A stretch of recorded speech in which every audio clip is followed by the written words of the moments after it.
Assalamualaikum warahmatullahi wabarakatuh. Kelompok 1, taksonomi tumbuhan rendah. Anggota kelompok terdiri dari Nihlah, Muhammad Yusuf, dan Maitinia Safera. Pembahasan kelompok 1 meliputi ciri-ciri umum alga, kloropita atau alga hijau, dan pelapita atau alga coklat. Assalamualaikum warahmatullahi wabarakatuh. Nama saya Nihlah akan membahas tentang ciri-ciri umum alga. Sebelumnya kita perlu tahu apa alga itu sendiri. Alga adalah salah satu anggota tumbuhan tak berpembuluh karena tidak mempunyai jaringan pembuluh yaitu floem dan xilem. Baiklah, kita beralih ke ciri-ciri umum alga. Yang pertama, ciri-ciri umum alga itu adalah tubuhnya terdiri atas satu sel atau uniseluler. Dan ada juga yang terdiri atas banyak sel, yaitu multiseluler. Ciri kedua adalah alga belum mempunyai akar, batang, dan daun sejati. Memang, jika dilihat sepintas, alga memang mirip seperti tumbuhan. Namun, jika diamati lebih teliti, maka kita tidak dapat memastikan apakah itu daun atau batang. Yang ketiga adalah mempunyai plastida, yaitu zat warna. Salah satunya adalah klorofil, maka alga dapat membuat makanannya sendiri. Ciri yang keempat adalah alga hidup secara autotrof, yaitu hidup tanpa bergantung kepada makhluk lainnya, karena dapat membuat makanannya sendiri. Hal ini terjadi karena alga memiliki klorofil, sehingga dapat berfotosintesis. Fotosintesis adalah proses membuat makanan dari bahan baku air dan karbon dioksida dan dibantu oleh sinar matahari. Ciri umum yang kelima adalah selnya bersifat prokarion, tak berinti kecuali alga hijau. Ciri selanjutnya adalah alga bereproduksi dengan dua cara. Yang pertama, vegetatif atau aseksual dengan cara fragmentasi dan membelah diri. Fragmentasi dan membelah diri pada dasarnya sama. Membelah diri terjadi pada alga yang mempunyai satu buah sel saja. Sedangkan fragmentasi terjadi pada alga yang tubuhnya terdiri dari banyak sel. Yang kedua, secara generatif atau seksual dengan cara konjugasi. Materi selanjutnya adalah kloropita atau alga hijau yang akan disampaikan oleh Muhammad Yusuf. Assalamualaikum warahmatullahi wabarakatuh. Nama saya Muhammad Yusuf. Saya akan membahas tentang kloropita atau alga hijau. Nama kloropita berasal dari bahasa Yunani, yaitu kloro yang berarti hijau, pita yang berarti tanaman. Kloropita adalah kelompok alga berdasarkan zat warna atau pigmentasinya. Ciri-ciri kloropita. Struktur tubuh kloropita dapat ditemukan dalam bentuk unisolier dan multisolier. Habitat kloropita biasanya ada di air tawar, air laut, tempat basah, dan eksofit atau organisme lainnya. Struktur tubuh kloropita dibagi menjadi dua, yaitu uniseluler dan multiseluler. Uniseluler bersel satu atau tunggal, hidup secara berkoloni atau berindividual. Multiseluler bersel jamak atau banyak. Multiseluler bisa dilihat dengan mata telanjang, dan multiseluler lebih besar dari uniseluler. Kloropita mampu membuat makanannya sendiri atau autotrof.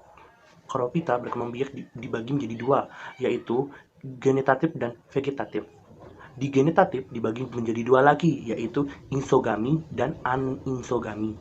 Contoh spesies kloropita ada di sini. Peranan kloropita memperbesar ekosistem air, memperbanyak sumber protein, dan bisa jadi makanan astronot.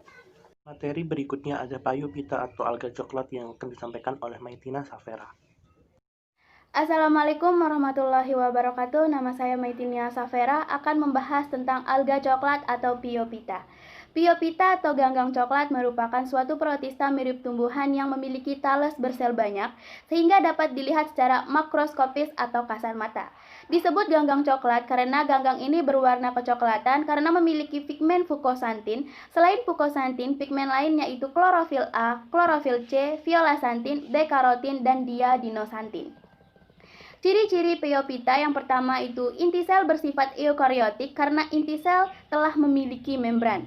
Yang kedua multiseluler atau bersel banyak, selanjutnya berbentuk lembaran, bahkan ada yang menyerupai tumbuhan tinggi atau plantae karena memiliki bagian menyerupai akar, batang, dan daun, lalu memiliki gelembung-gelembung udara yang berfungsi sebagai pelampung, memiliki ukuran tales mikroskopis sampai makroskopis, memiliki pigmen klorofil A, klorofil C, violasantin, beta-karotin, diadinosantin, serta xanthofil yang jumlahnya dominan, berbentuk filamel bercabang, tidak bercabang, dan ada juga yang tegak, bersifat autotrof karena memiliki klorofil untuk melakukan fotosintesis, memiliki kloroflas tunggal, berbentuk seperti benang, ada pula yang berbentuk cakram atau diskoid. Kloroplas mengandung firenoid untuk menyimpan cadangan makanan yang disimpan berupa laminarin, memiliki dinding sel. Pada dinding sel dan ruang intersel terdapat algi atau asam alginate. Bagian dalam dinding sel tersusun dari lapisan selulosa. Memiliki jaringan untuk transportasi seperti tumbuhan tingkat tinggi. Hampir semua jenis Phyophyta memiliki habitat di laut, terutama di daerah yang dingin, yaitu di batu-batuan di dasar perairan sedalam 1,5 sampai 5 meter dari permukaan air. Semua Phyophyta hidup berkoloni dengan bentuk bervariasi dari yang sederhana hingga yang berbentuk besar atau lebih dari 30 meter dengan organisasi sel yang rumit. Lanjut ke klasifikasi Phyophyta. Yang pertama ini adalah laminaria, ialah memiliki batang, daunnya berbentuk lembaran, mengandung yodium dan asam alginat. Lalu ada makrokistis, yaitu menghasilkan yodium dan asam alginat yang berfungsi sebagai bahan industri. Lalu ada sargasum, yakni daunnya berbentuk lembaran, di antara batang dan tangkainya terdapat gelembung udara. Lalu ada fucus, merupakan bentuk daun berupa lembaran dan pada bagian tepi daun terdapat gelembung. Contoh Phyophyta. Yang pertama ada Fucus vesiculus, yaitu tingginya dapat mencapai 30-100 cm. Hidup menempel di bebatuan yang tampak jika air surut. Terdapat gelembung udara sepanjang sisi tales yang bercabang-cabang seperti garpu. Ujungnya membesar yang membentuk konseptakel. Yang kedua ada Sargassum silicosum, yakni hidup menempel di bebatuan di sepanjang. Lalu ada Macrokistis integrifolia atau kelp, ialah ukurannya sangat besar. Di pantai barat Amerika Utara, panjangnya ditemukan dapat mencapai 3 km. Lalu ada Laminaria sinclairi, merupakan jenis ganggang coklat penghasil asam alginat yang dibutuhkan untuk produksi tekstil, makanan, dan kosmetik.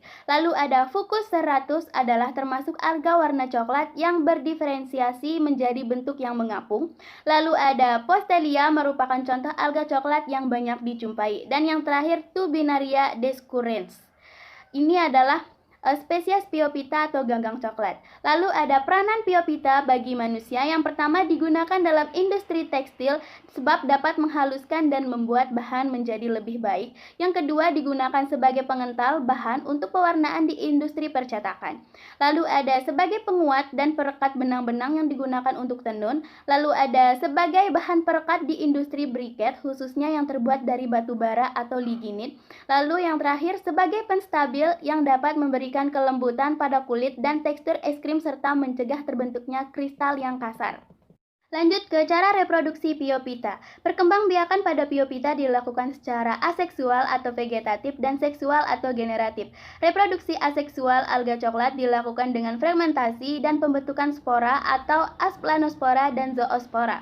Zoospora yang dihasilkan memiliki flagel yang tidak sama panjang dan terletak di bagian lateral. Sedangkan perkembangbiakan seksual dilakukan dengan isogami, anisogami, atau oogami. Fucus vesiculus adalah salah satu contoh alga coklat yang berkembang biak secara oogami. Ada cara reproduksi generatif atau seksual ganggang coklat yang mirip dengan tumbuhan tingkat tinggi, yaitu ujung-ujung lembaran talesnya yang fertil membentuk suatu badan yang mengandung alat pembiak disebut reseptakel. Di dalam reseptakel ini terdapat konseptakel yang mengandung antheridium yang menghasilkan sel kelamin jantan berupa spermatozoid dan ooganium yang menghasilkan sel telur atau ovum dan benang-benang mandul yang disebut parafisis. Antheridium berupa sel-sel berbentuk corong yang muncul dari dasar dan tepi konseptakel. Ooganium berupa badan yang duduk di atas tangkai. Jika spermatozoid dapat membuahi sel telur akan berbentuk zigot. Zigot lalu membentuk dinding sel selulosa dan pektin yang tebal, kemudian melekat pada suatu substrat seperti bebatuan. Selanjutnya tubuh menjadi individu baru dan kromosom tubuhnya diploid. Demikian akhir presentasi kelompok 1. Semoga bermanfaat.